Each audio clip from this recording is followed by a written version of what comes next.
The valley had no name on any map.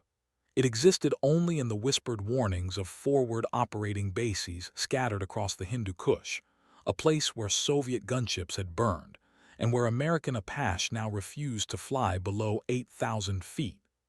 The rocks themselves seemed to radiate malice, ancient sediment compressed into jagged teeth that had swallowed empires. On the morning of August 14th, 2011, 6 Navy SEALs crouched behind a crumbling mud wall in that nameless valley, and for the first time in their professional lives, they understood what it meant to be prey. The radio chatter had gone silent 3 minutes ago, not the comfortable silence of tactical discipline, but the hollow quiet that follows catastrophic failure. Sergeant Marcus Webb pressed his cheek against stone that had baked under the Afghan sun for millennia and tried to remember his daughter's face. The Taliban fighters were everywhere, not advancing but tightening, the way a python constricts. 72 hostiles, maybe more. The QRF helicopter had turned back after taking an RPG through the tail rotor. The valley had claimed another machine. What nobody knew, what couldn't have been predicted by any tactical operations center or weathered colonel studying satellite imagery, was that salvation wore a call sign most people laughed at. Grave Dancer. They'd snickered at Kandahar. They'd rolled their eyes at Bagram. Captain Nix Vauclin had heard every iteration of the joke, had watched countless faces smirk when she walked into briefing rooms, her 5'4" frame somehow an affront to the mythology of the Warthog pilot. The A-10 Thunderbolt II didn't care about mythology. Neither did she. The aircraft was ugly in the way effective things often are, built around a cannon that fired depleted uranium rounds the size of milk bottles, designed by engineers who understood that sometimes survival meant being too stubborn to die gracefully. Nix understood that better than most. She'd learned it in Fallujah in 04, flying medevac Blackhawks through sandstorms that turned the sky the color of old blood. She'd learned it again when the review board tried to ground her after the incident nobody was supposed to talk about. The one where she disobeyed direct orders and pulled 19 Marines out of a kill zone while her co-pilot bled out in the seat beside her. Now she flew the Hog, and the Hog flew low. The mission brief had been routine: provide close air support for a special operations element conducting a high-value target interdiction. Routine was a lie the military told itself. Nix checked her altitude, 400 feet and dropping.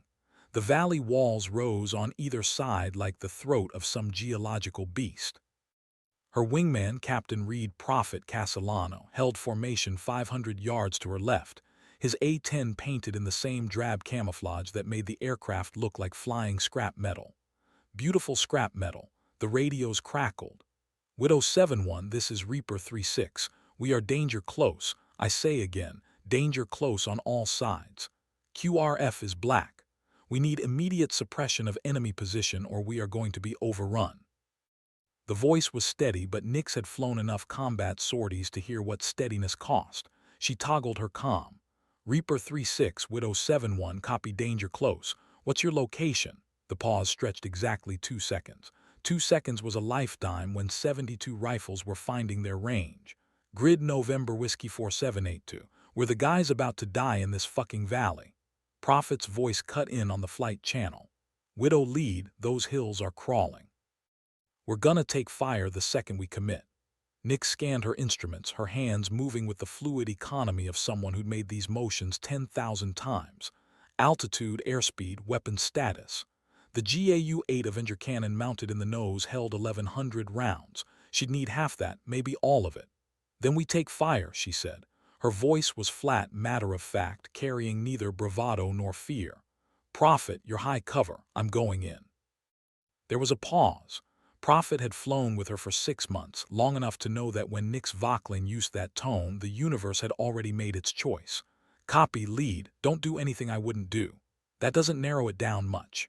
She pushed the stick forward, and the A-10 responded like it always did, with the grace of a falling anvil that had somehow learned to fly. The valley rushed up to meet her, 200 feet, 150.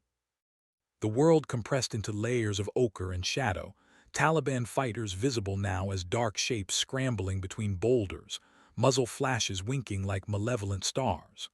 The Warthog's titanium bathtub, the armored shell that surrounded the cockpit, would stop most small arms fire.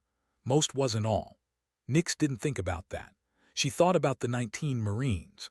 She thought about her co-pilot, whose name she still whispered sometimes when she couldn't sleep. She thought about the 6 men behind that mud wall, who were about to learn that the sky had teeth. Her thumb found the trigger. The world ended in thunder. The GAU-8 didn't sound like other weapons.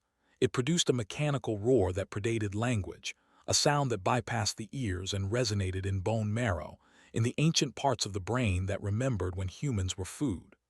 The cannon fired at a rate of 65 rounds per second, each round traveling at 3,500 feet per second, and when they struck earth and flesh and stone, the valley learned new definitions of violence. Nix walked the fire across the hillside with surgical precision, decades of training compressed into microsecond adjustments. She could see Taliban fighters disintegrating, not dying but ceasing to exist in any meaningful way, converted from living tissue into pink mist and spinning fragments. It was terrible. It was necessary. It was what the SEALs had called for when they accepted that death was arriving on schedule. The A-10 shuddered as tracers stitched past the canopy. Someone down there had a DSHK heavy machine gun, 12.7mm rounds that could punch through the bathtub if they hit at the right angle. Nix banked hard, pulling 6GS, her vision tunneling as blood drained from her brain. The world became shades of gray.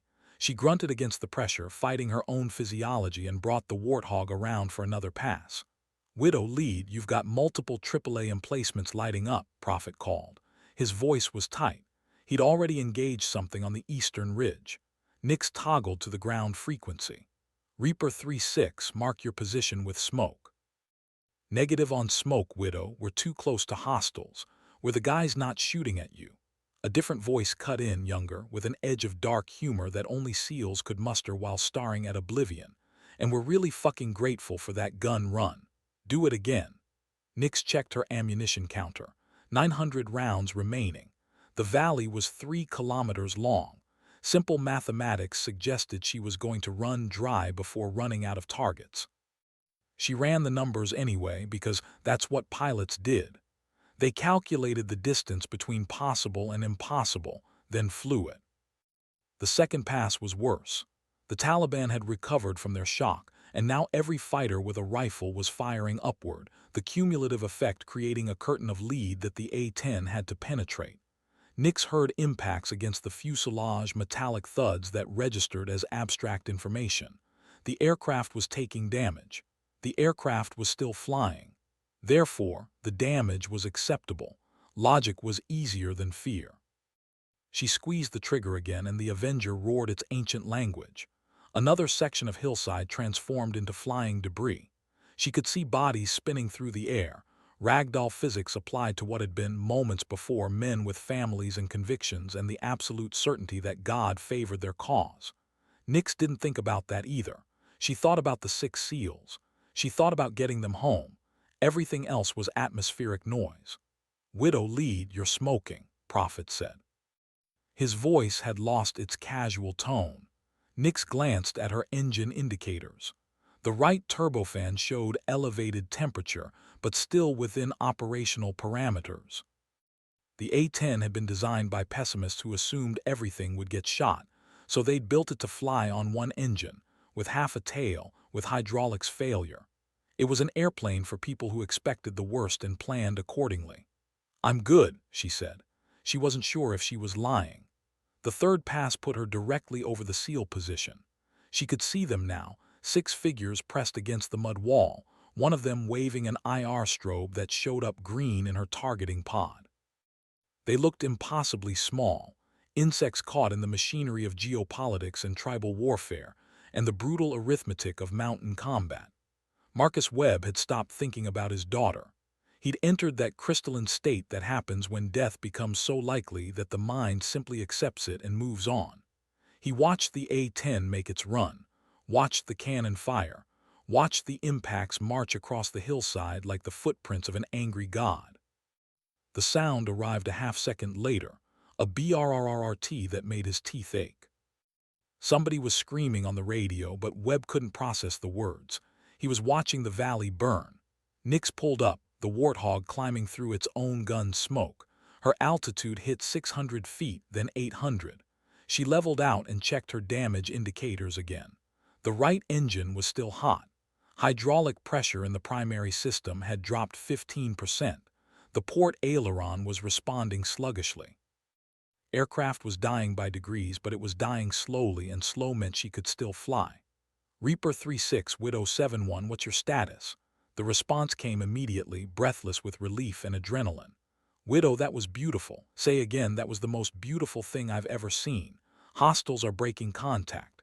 We've got wounded, but we're mobile. Can you cover our exfil? Nix scanned the valley. Prophet had engaged targets on the eastern ridge. His gun runs methodical and precise. Smoke rose from a dozen points. Bodies littered the hillside. The Taliban weren't broken, but they'd learned that standing and fighting meant conversion to component atoms. They were melting back into caves and gullies, playing the long game they'd always played. Empires came and went. The rocks remained.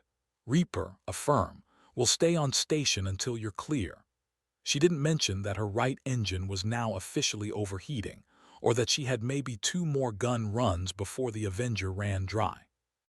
She didn't mention that the nearest friendly airfield was 90 miles away across mountains that had killed better pilots in better aircraft.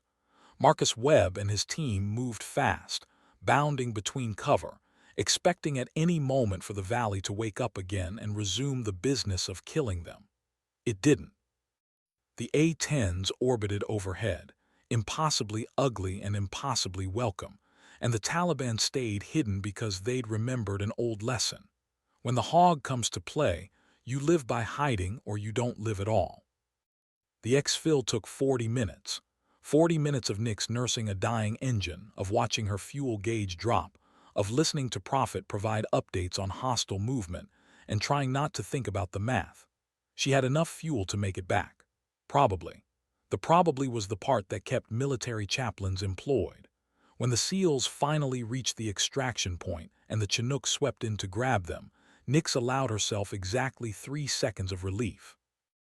Then she checked her engine temps again and started calculating glide ratios. Widow 71, Reaper 36. It was the first voice, the one that had called for help, steadier now but carrying something else. Gratitude, maybe, or recognition. Go ahead, Reaper. Just wanted to say, that was some of the finest flying I've ever seen. You saved our lives, all of us. Thank you. Nix didn't know what to say. The words felt too large, too weighted with meaning she wasn't sure how to carry. So she said what pilots always said when the emotions got too complicated. Just doing my job. Glad you're safe. The radio went quiet. Prophet formed up on her wing as they climbed out of the valley, 2 warthogs trailing smoke and carrying empty brass and the weight of what they'd done. The flight back was long and quiet. The right engine finally gave up at 70 miles, temperature spiking into the red, turbine blades grinding themselves to pieces. Nix shut it down and flew on the left engine alone, the A-10 handling like a pregnant whale but still flying, still dragging her home through sheer mechanical stubbornness. She landed at Bagram 40 minutes later, the warthog touching down with a squeal of abused tires and a collective sigh from the maintenance crew who'd have to patch the bullet holes. 37 hits. 37 times the aircraft had absorbed rounds meant for her, and it had kept flying anyway. Nix sat in the cockpit for a moment after shutdown, hands still on the controls, and allowed herself to shake. The debrief lasted 3 hours. Intelligence officers wanted grid coordinates and enemy counts. Operations officers wanted damage assessments and ammunition expenditure reports. Everyone wanted her to describe, in excruciating detail, exactly how she'd flown multiple gun runs through a valley that had been designated as a no-fly zone for everything except desperate final measures. Nix gave them the facts, clinical and precise. She didn't mention the part where she'd been certain, for maybe 15 seconds during the 3rd pass, that she was going to die. That wasn't relevant to the after-action report. That was just the price of admission. When she finally escaped to her quarters, the sun was setting over the mountains. painting the snow-covered peaks in shades of gold and crimson. She sat on her bunk and tried to decompress, tried to transition from combat mind to something resembling normal human consciousness. It never worked quickly. The knock on her door came at 2100 hours. Nix opened it to find 6 men in tactical gear, faces she didn't recognize but whose bearing she understood instantly. SEALs had a way of standing that suggested they were always 3 seconds away from kicking in a door. The one in front, older than the others, with gray in his beard and eyes that had seen things, extended his hand. "Captain Vauclin, Master Chief Marcus Webb, we're Reaper 3-6. Nix shook his hand, confused. "Master Chief. Is there something? We wanted to thank you in person," Webb said. His voice was quiet, but it carried weight. "What you did today, most pilots wouldn't have taken that risk. Hell, most pilots would have told us good luck and stayed at altitude." The other SEALs nodded. One of them, younger with a Tennessee accent, spoke up. "Ma'am, we've worked with a lot of air support. Apache, Cobras, fast movers. Never seen anything like what you did. You flew into hell for us." Nix felt heat rising in her face. She wasn't good with gratitude. Give her a combat briefing or a maintenance dispute and she could handle it. This was different. I flew the mission, same as any other pilot would." Webb smiled, and it was a sad smile, the kind that came from seeing too many people die and knowing exactly how close he'd come to joining them. "No, ma'am, not the same. We've been in situations before where air support waved off. Too dangerous, too close, too complicated." "You didn't wave off. You came in low and you stayed low and you pulled us out of something we weren't walking away from. That's not routine. That's," he paused, searching for the word, "that's exceptional." The other SEALs murmured agreement. One of them handed her a patch, a custom design showing a warthog breathing fire over a valley, with the words "Grave Dancer Valley of FLAMES" embroidered in thread that caught the light. Nix took the patch with numb fingers. She stared at it, at her call sign rendered in needle and thread, and felt something crack open in her chest. For 3 years, people had mocked that call sign. They'd asked if she was trying to be edgy, if she was compensating for something, if she understood that combat aviation wasn't about having a cool nickname. They'd never asked where it came from. They'd never asked about Fallujah, about the medevac mission where her co-pilot had died and she'd kept flying because the alternative was letting 19 Marines bleed out in a street that smelled like cordite and burning rubber. They'd never asked why she danced with Graves, or what it cost to keep dancing when every instinct screamed to run. Webb seemed to read something in her expression. "Your call sign," he said quietly. "That's from before, isn't it? From before the A-10. Nix nodded slowly. Her throat felt tight. "Fallujah, 2004. I was flying Blackhawks then." "What happened?" She shouldn't tell them, it wasn't relevant. It was classified in the way things got classified when the military didn't want to admit mistakes had been made. But these men had nearly died today. They'd earned honesty. "We got a call to extract wounded Marines from an ambush. The whole sector was hot.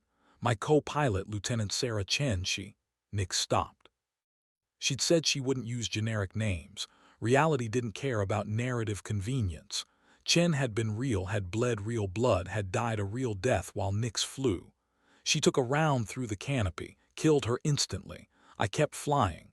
Got the Marines out. Someone in the ready room said I danced with death and walked away. It stuck." The silence that followed was heavy but not uncomfortable. These were men who understood that sometimes survival meant continuing when continuation seemed impossible. Webb nodded slowly. "That's why you came in low today. That's why you didn't wave off." "No," Nix said. Her voice was steady now. "I came in low because you needed me to. That's the job. That's always been the job." The youngest SEAL, who couldn't have been more than 25, spoke up. His voice cracked slightly. "My wife just had our first kid, a daughter.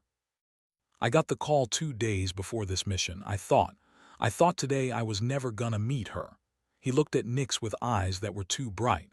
"Because of you, I get to go home. I get to hold her. Thank you it doesn't cover it, but thank you." Nix felt tears threatening and pushed them back through sheer force of will. She'd cry later in the dark where nobody could see. "What's her name?" "Your daughter. Violet Rose." "That's beautiful." She meant it. The SEALs stayed for another 10 minutes, making small talk that danced around the edges of what they'd experienced. Then they left, filing out with quiet efficiency, and Nix was alone with a patch and a memory of thunder. She pinned the patch to her flight suit and lay on her bunk, staring at the ceiling, thinking about valleys and graves and the strange mathematics of survival. Somewhere in the darkness, someone was alive because she'd flown low. That was enough. It had to be enough. The story should have ended there. Heroic mission, grateful soldiers, lessons learned about courage and duty, and the brutal elegance of the A-10 Thunderbolt II. But stories, real stories, don't end clean. They metastasize into consequences and complications, and the messy business of humans trying to make sense of chaos. The intelligence reports came in 2 days later. The Taliban fighters in the valley hadn't been random insurgents. They'd been a specialized cell, trained in Iran, equipped with weapons that originated in places the United States was very carefully not bombing. The target the SEALs had been after, the high-value individual who'd sparked the whole operation, had escaped during the firefight. The mission, by strict tactical definition, had been a failure. Nix read the report in the operations center, standing next to Prophet, both of them still wearing flight suits that smelled like sweat and jet fuel. "A failure," Prophet said flatly. "We saved 6 SEALs and killed 40+ enemy combatants, but it's a failure because one asshole got away." "That's how they score it," Nix replied. Her voice was empty of inflection. "We don't make the rules." Colonel Marcus Hendricks, who ran the air wing, disagreed with the assessment. He'd flown F-16s over Baghdad during the initial invasion, back when the war still had clear objectives and uncomplicated enemies. He understood that combat was messier than paperwork suggested. The mission objective was secondary, he told the intelligence officers during the debrief. Primary objective was supporting troops in contact. Captain Vauquelin accomplished that objective with exceptional skill under extreme conditions. "I'm putting her in for a Distinguished Flying Cross." The intelligence officers, who had never been shot at and who measured success in PowerPoint slides and enemy kill counts, made noncommittal noises. They'd submit the recommendation. It would be reviewed. There were procedures. Hendricks, who had been shot at extensively and who measured success in living soldiers, told them in polite but unmistakable terms that the recommendation would be approved or he'd personally walk it up the chain of command until it reached someone with operational experience. The intelligence officers found urgent business elsewhere. Prophet clapped Nix on the shoulder. "Distinguished Flying Cross. That's not nothing." "It's politics," Nix said, but she smiled slightly. "Good politics, though." The next 3 weeks passed in the grinding routine of deployment. Missions blurred together, close air support for army patrols, shows of force over districts where the Taliban were testing boundaries, long hours of flying circles over provinces whose names she couldn't pronounce. The Valley mission became a story told in ready rooms, embellished with each retelling until Nix barely recognized it. In the stories, she'd flown even lower, killed even more enemies, taken even more fire. The real mission had been terrifying and brutal and morally complicated. The story was simple. Hero pilot saves soldiers. Truth was always the first casualty. What changed wasn't the story but the way people looked at her. The smirk stopped. The jokes about grave dancer ceased. When she walked into briefing rooms, conversations didn't pause with that particular quality of masculine discomfort that had defined her first year flying the Hog.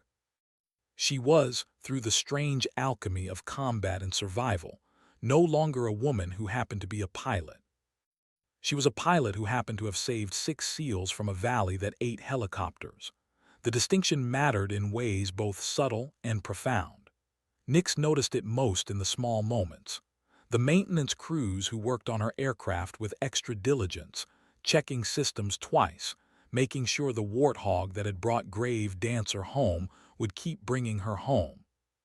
The young pilots, fresh from training, who asked careful questions about tactics and decision-making and how to fly when every instinct screamed to run. The quiet nods from senior officers who'd seen decades of combat and recognized competence when it announced itself with 37 bullet holes and an engine failure. She didn't know how to process it. Respect was more complicated than contempt. Contempt was simple. You flew well, proved them wrong, moved on. Respect demanded something else, a kind of sustained excellence that felt exhausting to maintain. She was tired, not the physical fatigue that sleep could fix, but the bone-deep weariness that came from being always on, always performing, always aware that one mistake would validate every doubt anyone had ever had. Prophet noticed. They were running pre-flight checks on a routine patrol mission when he said casually, "You know you don't have to be perfect, right?" Nix looked up from her checklist. "What? Perfect. You fly like you're trying to prove something every single mission. The valley was weeks ago. You can relax." "I'm not trying to prove anything." "Bullshit." Prophet's voice was gentle but firm. "I've been flying with you for 8 months. I've watched you take risks that made my asshole pucker just thinking about them. You're one of the best pilots I've ever flown with, maybe the best. But you're going to burn out if you keep flying like every mission is a referendum on whether women belong in the cockpit." Nix was quiet for a long moment. The truth was complicated. "It is," she said finally. "Every mission, every flight. Because the second I fuck up, it's not just me. It's every woman who comes after me. That's the deal." Prophet shook his head. "That's a shitty deal." "Yeah, it is." They flew the mission. It was routine, blessedly routine, 4 hours of orbiting over a province where nothing happened and nobody shot at them. Nix landed with her fuel tanks half full and her ammunition unexpended, and a feeling of vague disappointment that she didn't examine too closely. That night she called her mother. The time zones meant it was early morning in Virginia, and her mother answered on the third ring, voice thick with sleep. "Nix, honey, is everything okay?" "I'm fine, Mom, just wanted to talk." There was a pause, the kind that carried the weight of parental intuition honed over 3 decades. "You never called just to talk. What happened?" Nix sat on her bunk, phone pressed to her ear, and considered lying. She was good at lying. Combat pilots had to be good at lying, at pretending that flying into gunfire was routine, that watching people die was manageable, that the nightmares were rare and forgettable. But she was tired of lying. "I had a mission go sideways a few weeks ago. It worked out, but it was close. I needed to hear your voice."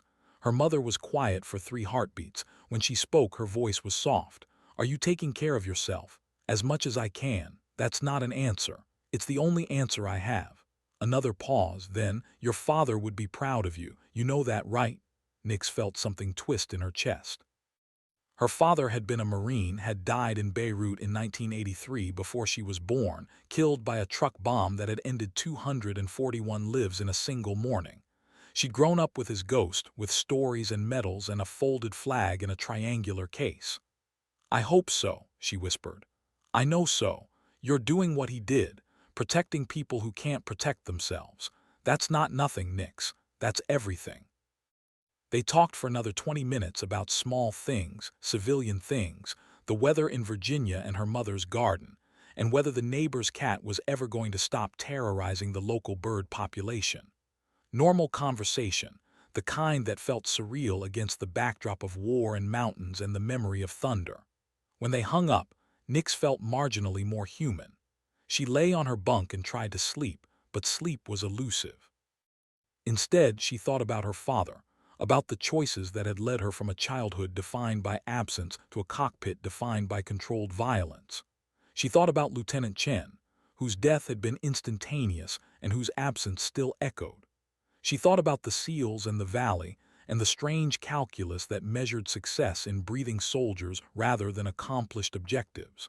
She thought about gravity and lift, and the 1,000 small decisions that kept metal in the air. Sometime around 200, she finally slept. The dreams, when they came, were turbulent but not nightmares, progress of a sort. The weeks became months.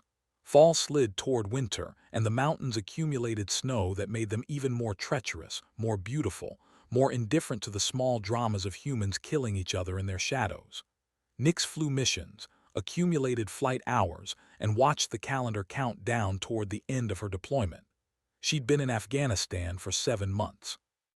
5 more to go, 65 gun runs, 43 troops in contact responses, 2 more engine failures, both non-critical, One near miss with a surface-to-air missile that had malfunctioned and tumbled past her canopy close enough that she'd seen the Cyrillic lettering on the casing. The statistics were abstract until they weren't. She'd killed people. Not in the philosophical sense, not through the intermediation of technology and distance, but directly, personally, watching through her targeting pod as human beings ceased to exist because she'd pressed a trigger. She thought about that more than she wanted to. The Taliban weren't innocents. They'd killed American soldiers, Afghan civilians, anyone who represented a threat to their vision of Islamic purity. They'd called for the Valley ambush that would have executed 6 SEALs. But they'd also been human, had eaten breakfast that morning, had maybe thought about families or theology or the simple pleasure of sunlight on skin. Now they were fragments and memories, erased by depleted uranium and the professional competence of a woman who'd learned to dance with graves.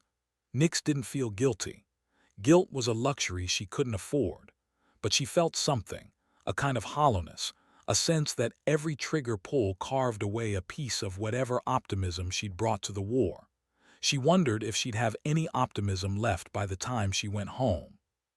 She wondered if home would feel like home, or if she'd permanently calcified into this combat self, this person who measured time in ammunition counts and threat assessments. On a cold November morning, 3 months after the Valley mission, Nix was summoned to Colonel Hendrix's office. She arrived expecting a routine debrief or mission assignment. Instead, she found Hendrix standing with a man in civilian clothes whose bearing screamed intelligence community, and whose eyes suggested he'd seen things that made Afghanistan look gentle. "Captain Vauquelin," Hendrix said, "this is Mr. Shaw. He's with the agency. He has some questions about the Valley mission." Nix felt ice crystallize in her stomach. "Questions?" Shaw smiled, and it was the smile of a shark that had learned to mimic human expressions. "Nothing adversarial, Captain. We're very interested in your observations. The enemy cell you engaged was on our watch list. We'd like to debrief you on what you saw, tactically speaking. I already filed an after-action report. We read it, very thorough, but reports don't capture everything. Sometimes the details that seem insignificant turn out to matter. Would you mind walking me through the mission?"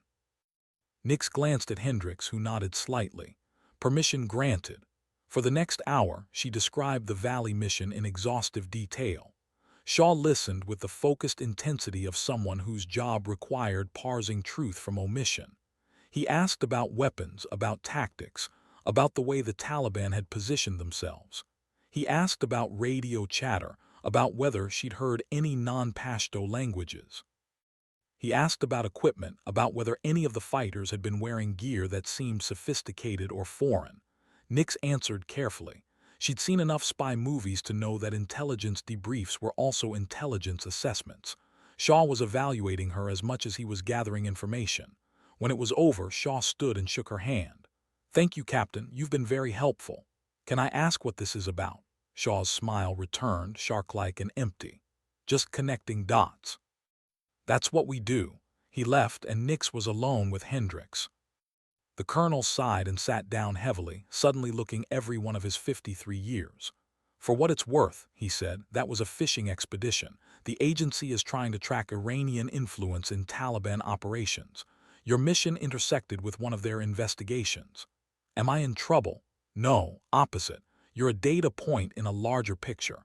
Probably a good data point since you killed a lot of people they were interested in." Hendrix paused. "Nix, I'm going to tell you something off the record. That Valley mission has gotten attention at levels way above my pay grade. There are people in the Pentagon who are very interested in the fact that an A-10 accomplished what Apache and fast movers couldn't. They're using it to argue for keeping the Warthog in service." Nix blinked. The Air Force had been trying to retire the A-10 for years, claiming it was obsolete, that precision munitions and drones could accomplish the same mission. The pilots who flew the Hog disagreed strenuously, but pilots rarely won budget arguments. That's good, right? Maybe, but it also means you're a symbol now. The pilot who proved the A-10 still matters. That's a lot of weight to carry." Nix thought about it. More weight, more expectations, more pressure to be perfect. "I can handle it," she said, "because that's what pilots said. Hendricks studied her for a long moment. "I'm sure you can. But don't forget to be human while you're being a symbol. It's easy to lose yourself in the mythology." She nodded, not trusting herself to speak. When she left the office, the sun was high and bright, the kind of light that made the mountains look almost benign. She walked across the flight line, past rows of aircraft that represented billions of dollars and thousands of engineering hours and the accumulated tactical wisdom of centuries. Her warthog sat among them, patched and repaired, ready to fly again. She ran her hand along the fuselage, feeling the rivet lines and panel seams, the physical reality of the machine that had saved her life as many times as she'd saved others. "Hey there, ugly," she whispered. The aircraft didn't respond because it was metal and circuitry and turbofans, not sentient. But sometimes it felt sentient, felt like a partner that understood the unspoken contract between pilot and machine. "You keep me in the air, I'll keep you alive." So far, they'd both kept their end of the bargain. The deployment dragged on. December brought snow that transformed the landscape into something from a fairy tale, white and pristine and deceptively peaceful. The war didn't stop for weather. If anything, winter intensified the fighting. Both sides trying to secure positions before the mountain passes became impassable. Nix flew through snowstorms that reduced visibility to nothing, relying on instruments and instinct, and the hope that her weather radar wasn't lying about that mountain directly ahead. She flew missions where the cold was so extreme that the aircraft systems protested, where the fuel thickened and the hydraulics sluggish, and everything took twice as long. She learned new definitions of miserable and kept flying anyway, because the alternative was leaving soldiers without air support in terrain that already wanted them dead. On Christmas Eve, she flew a 9-hour mission, the longest of her deployment. A Marine patrol had gotten pinned down in a village whose name translated to Place of Stones, which seemed grimly appropriate. Nix and Prophet had orbited for hours, providing cover, occasionally engaging targets, mostly just being present so the Marines knew they weren't alone. When they finally landed, exhausted and dehydrated and stiff from hours in the ejection seat, the sun was setting, and the base had set up a Christmas tree made from concertina wire and empty ammunition crates. Someone had strung lights on it. Someone else had placed a star on top made from sheet metal and hope. It was the saddest, most beautiful thing Nix had ever seen. She stood there for a long moment, Prophet beside her, both of them too tired to speak. Then Prophet said quietly, "Merry fucking Christmas." "Yeah," Nix replied. "Merry fucking Christmas." They went to the chow hall, where a dedicated group of cooks had somehow produced something approximating a traditional dinner. Turkey that had been frozen and shipped 6,000 miles, mashed potatoes from powder, cranberry sauce from a can. It tasted like cardboard and gratitude. Nix ate slowly, surrounded by soldiers and airmen and Marines who were also far from home, also pretending that this makeshift celebration meant something. Maybe it did. Maybe the pretending was the point. That night, lying on her bunk, Nix thought about Christmases past. Her mother decorating their small house in Virginia, the smell of pine and cinnamon, the careful ritual of placing ornaments that had belonged to her father. The ghost who defined her childhood without ever being present. She wondered what he'd think of her now. Wondered if pride was something that transcended death, if somehow, in whatever place Marines went when truck bombs ended their stories, he knew that his daughter had learned to dance with graves and walk away. She hoped so. Hope was dangerous in a war zone, but she allowed herself this small indulgence. New Year's came and went. The calendar flipped to 2012. Nix had been deployed for 10 months. 2 more to go. She was counting days now, watching the numbers decrease with a mixture of anticipation and dread. She wanted to go home. She wasn't sure she'd remember how to exist there. February brought the Distinguished Flying Cross ceremony. They held it on the flight line, a formal affair with senior officers and a brigadier general who flew in specifically to pin the medal on her chest.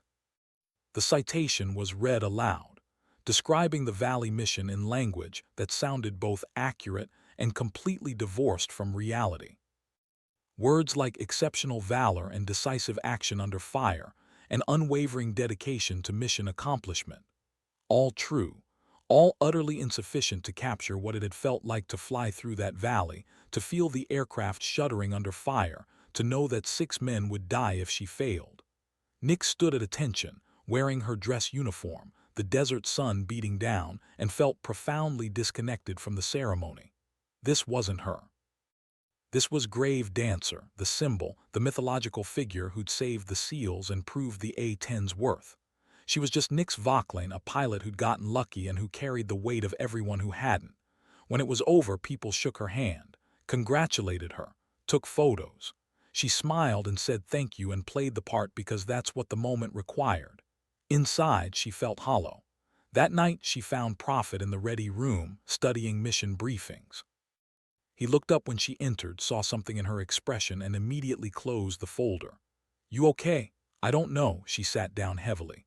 "That ceremony felt like a lie." "How so?" "Because it made it sound heroic, like I made some noble sacrifice. I didn't, I just flew the mission, I did my job, there's nothing heroic about that." Prophet was quiet for a moment. Then he said carefully, "You know the difference between you and most pilots." "What?" "Most pilots, when faced with a choice between safety and mission, they'll choose safety and justify it later. You chose mission. You always choose mission. That's not normal. That's not just doing your job. That's something else." Nix looked at him, this man who'd flown her wing through 65 gun runs, who'd watched her back and trusted her instincts and never once questioned her competence. "What is it, then?" "Dedication. To the point of self-destruction, maybe, but dedication." She didn't know what to say to that. Didn't know if it was compliment or criticism or just observation. So she changed the subject, and they talked about maintenance schedules and weather forecasts and all the mundane details that filled the spaces between combat. The final 2 months of deployment passed in a blur. Nix flew her last mission on March 28th, a routine patrol that was blessedly uneventful.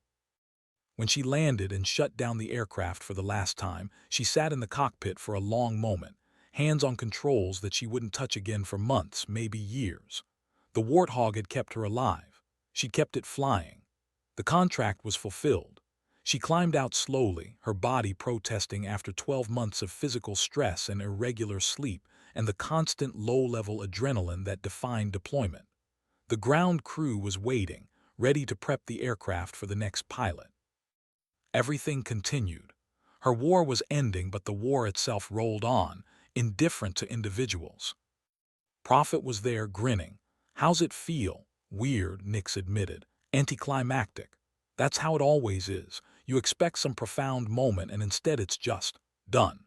They walked back to the ready room together, two pilots who'd shared the sky and the fear and the strange intimacy of combat. They'd probably never fly together again. The military was good at creating intense bonds and then scattering people across the globe. She'd miss him. The flight home took 30 hours, a series of cargo planes and layovers and brief moments of sleep stolen in uncomfortable seats. Nix moved through it in a daze, her mind still partially in Afghanistan, still calculating angles and threats and ammunition counts. Reintegration, they called it. The process of becoming human again after months of being a weapon. It was harder than anyone admitted. She landed at Dover Air Force Base on a gray April morning. Her mother was waiting, looking older than Nix remembered but smiling with a fierce pride that made her throat tight. They hugged, and Nix felt the cognitive dissonance of being held gently when her body was still calibrated for violence. "Welcome home, sweetheart." "Thanks, Mom." They drove to Virginia, making small talk that danced around the canyon between them. Her mother tried to ask about Afghanistan, then visibly decided not to, the questions dying before they could form. Nix was grateful. She didn't have words yet for what she'd experienced. Maybe she never would. The house looked exactly as it had when she'd left. Same furniture, same photographs, same triangular flag case holding her father's memory. But everything felt different, smaller somehow, as if Afghanistan had recalibrated her sense of scale. She stood in her childhood bedroom, surrounded by remnants of a person she'd been lifetimes ago, and felt like an imposter. That night she couldn't sleep. The bed was too soft, the silence too complete.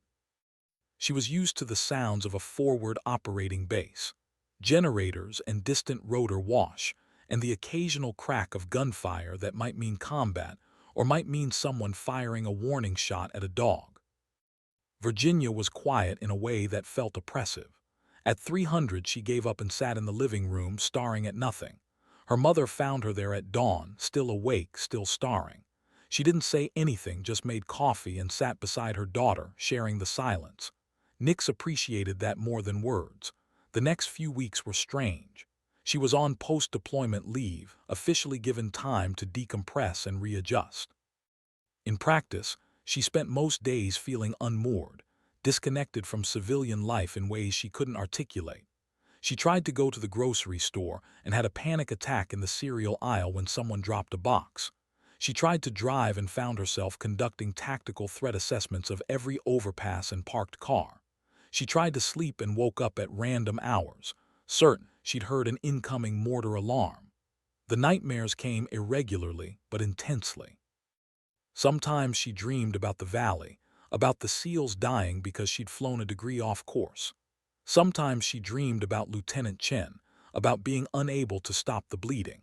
Sometimes she dreamed about Taliban fighters, about watching them disintegrate through her targeting pod, about hearing them scream in languages she didn't understand. She woke from these dreams gasping, her heart racing, her body flooded with adrenaline that had nowhere to go. On the 6th week, her mother gently suggested she talk to someone. The VA has counselors, people who work with veterans. It might help. I'm fine, Nick said automatically.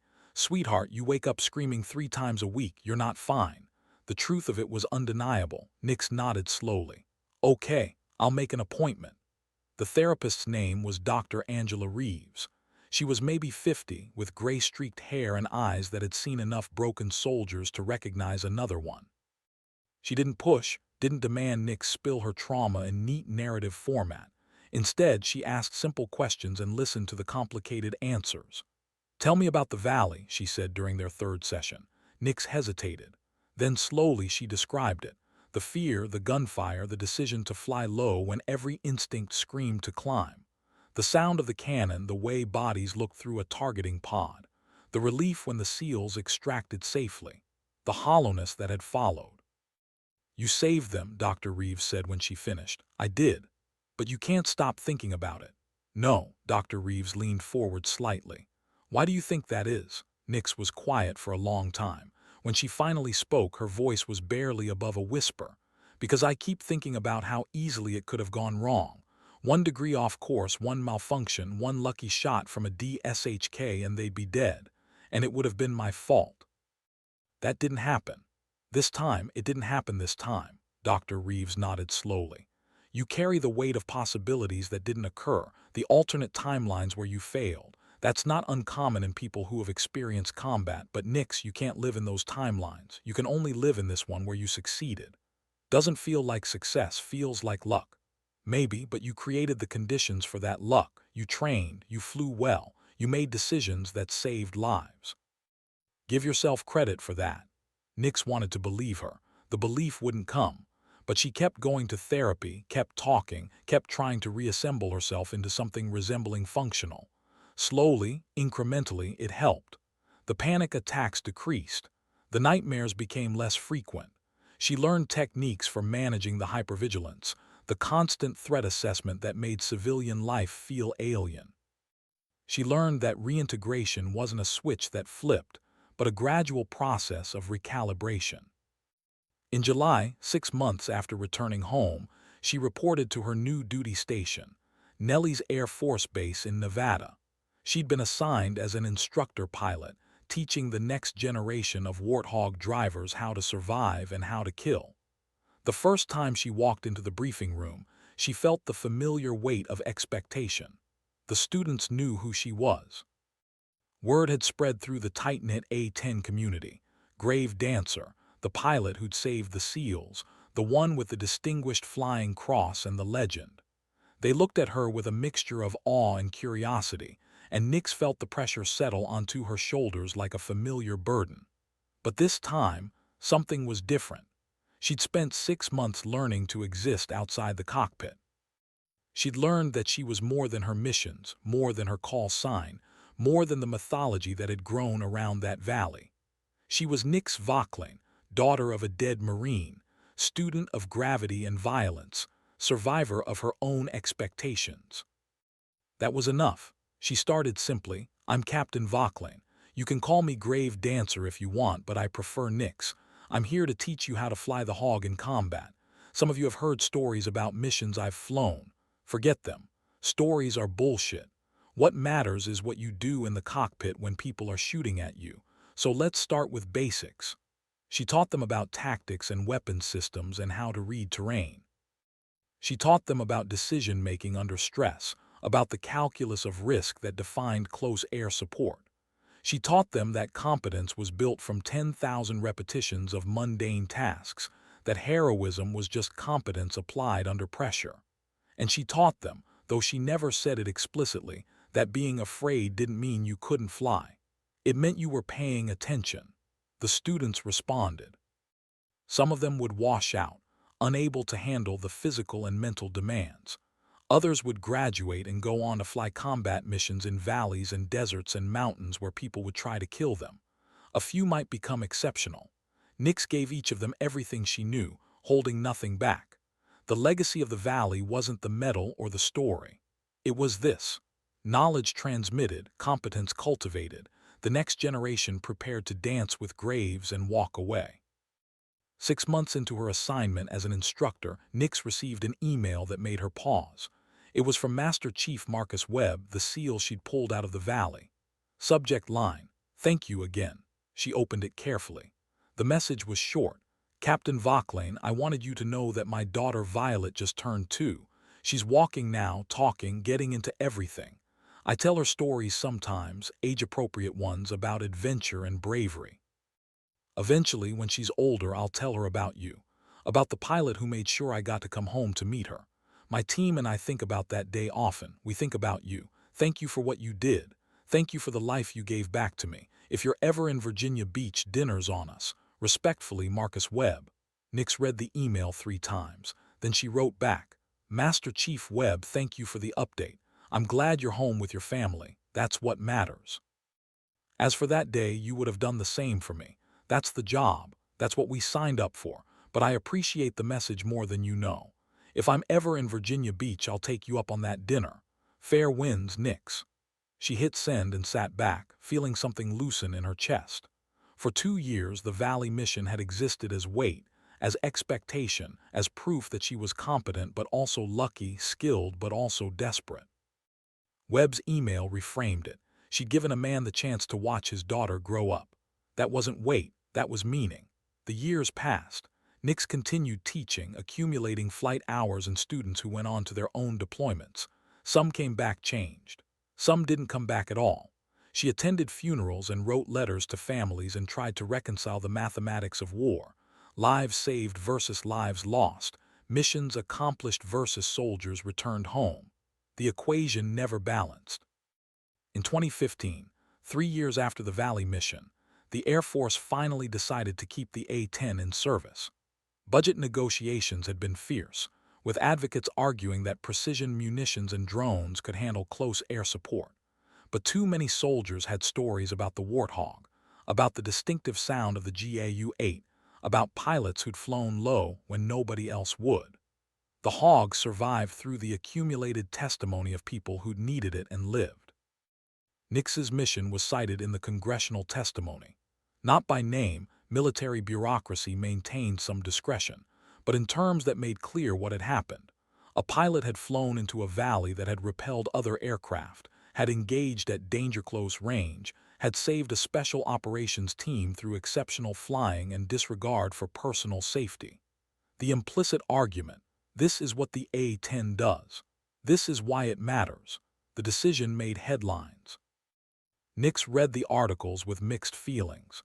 She was glad the aircraft would continue flying. She was tired of being a symbol, but symbols once created couldn't be easily dismantled. She accepted it with the same pragmatic resignation that had characterized her response to most things.